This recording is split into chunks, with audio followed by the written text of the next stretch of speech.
ఏ బిడ్డ ఇక తగ్గేదే లేదు మా అడ్డ అంటున్నాడు రేవంతం సారు. ఎందుకంటారా మొన్న శివాలయ సభలో ఏమన్నాడు? గుజరాత్ మాడలా గదేం కథ గదేం లెక్క అన్నాడా లేదా? మొత్తం మీద అయితే మోడీ సార్ వచ్చినప్పుడు ఇక గుజరాత్ మోడల్ను మన తెలంగాణ రాష్ట్రంలో ఇంప్లిమెంట్ చేయాలి, మూసీ నదిని కూడా మంచిగా ముద్దుగా నున్నగా చేయాలన్నట్టు మాట్లాడుకొచ్చిండు రేవంతం సారు. ఇక అప్పుడు ఇప్పుడు ఈ రెండు వీడియోలు కలిపి బీఆర్ఎస్ వాళ్ళు అయితే మస్తు వైరల్ చేస్తున్నారు సోషల్ మీడియాలో పొట్టు. ఇక ఏం మాట్లాడి ఏం సంగతి పోసారు సూతం పండి.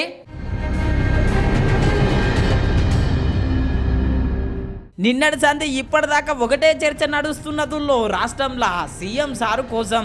ఎందుకంటారా ముందుగల్లకి వీడియో చూడుండ్రి. మనం అంత అమాయకులమా? గుజరాత్ నుంచి వచ్చి ఆయన జోలు చెప్తే వినడానికి? ఏంది గుజరాత్ మోడల్ అని నేను అడుగుతున్నా. గుజరాత్ మోడల్ అయితే రైతుల ఆదాయం రెండింతలు కావాలి. గుజరాత్ మోడల్ అంటే 20 కోట్ల ఉద్యోగాలు ఇవ్వాలి. గుజరాత్ మోడల్ అంటే ప్రతి పేదవాడికి ప్రధానమంత్రి ఇల్లు కట్టించి ఉండాలి. గుజరాత్ మోడల్ అంటే సాగునీటి ప్రాజెక్టులు పూర్తి కావాలి. కానీ ఇవేవి జరగలేదు. ఇంకేం మోడలు? గుజరాత్ మోడలు. ఆ గుజరాత్ మోడల్ 10 ఏళ్ళు దేశంలో అమలు చేసిర్రు. గుజరాత్ మోడల్ అంటే పార్టీలను చేర్చడం, ప్రభుత్వాలను బడగొట్టడం, ఎన్నికలను కింద పడేసుడు, మాటినోని జైళ్ళలో పెట్టుడు. మనం మీటింగ్ ఉందంటే మనం ఎన్ఎస్సీలోనో యూత్ కాంగ్రెస్ లోనో మహిళా కాంగ్రెస్ లోనో లేకపోతే ఎస్టీ డిపార్ట్మెంటో ఎస్సీ డిపార్ట్మెంటో ముందు తోలుతాం. అరే పిల్లలు ఉరుకూరి వచ్చే వారం మీటింగ్ ఉందని. కానీ మోడీ ఎవరిని తోలుతాడా? ఈడీ వాళ్ళని తోలుతాడు, ఇన్కమ్ ట్యాక్స్ వాళ్ళని తోలుతాడు, సిబిఐ వాళ్ళని తోలుతాడు. అరే పోర్రాబాయ్ ఆ ఊర్లో వీడి నాయకులు ఉన్న వాళ్ళని తీసి కేసులు పెట్టుకుని మళ్ళీ తర్వాత మా పార్టీలో చేర్చుకుంటామని. ఇది గుజరాత్ మోడల్ అంటే.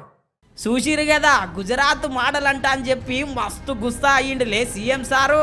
మరి నిన్నటి సభలో చాలా నిదానంగా మాట్లాడిండుల్లో ఒకసారి ఇనుండ్రి. భారత ప్రధానమంత్రి శ్రీ నరేంద్ర మోడీ గారు తెలంగాణ రాష్ట్ర అభివృద్ధిలో భాగంగా జాతీయ రహదారులు, విద్యుత్ శాఖకు సంబంధించి, రైల్వే శాఖకు సంబంధించి అభివృద్ధి కార్యక్రమాలు ప్రారంభించడానికి, ఈ ప్రాజెక్టులను జాతికి అంకితం చేయడానికి మా ప్రభుత్వం ఏర్పడిన తర్వాత మొట్టమొదటిసారి తెలంగాణ రాష్ట్రం ఆదిలాబాద్కు రావడాన్ని 4 కోట్ల తెలంగాణ ప్రజల తరఫున వారికి అఖండమైన స్వాగతం పలుకుతున్నాం.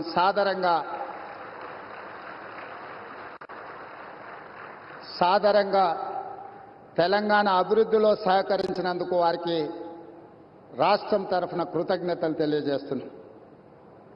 ఈరోజు జాతీయ రహదారులు ఎన్టీపీసీ ప్రాజెక్ట్, పవర్ ప్రాజెక్ట్ ఏదైతే ఉన్నదో స్టేట్ రీఆర్గనైజేషన్ యాక్ట్ 2014 ప్రకారము 4000 మెగావాట్ల విద్యుత్ ఉత్పత్తి సామర్థ్యాన్ని ప్రారంభించాల్సి ఉంటే గత ప్రభుత్వం తీసుకున్న నిర్ణయాలతో ఈరోజు 1600 మెగావాట్ల విద్యుత్ మాత్రమే ఈ 10 సంవత్సరాలలో ఉత్పత్తి చేసే పరిస్థితి వచ్చింది. అరే సీఎం సారేనా ఇంతకీ? అప్పుడేమో అట్లా ఇప్పుడేమో ఇట్లా అని రాష్ట్రం అంతా చర్చ నడుస్తున్నది. మస్తు పరిశాన్ అవుతున్నారు మళ్ళా సారు. అప్పటి ముచ్చట ఇప్పటి ముచ్చట ఇని.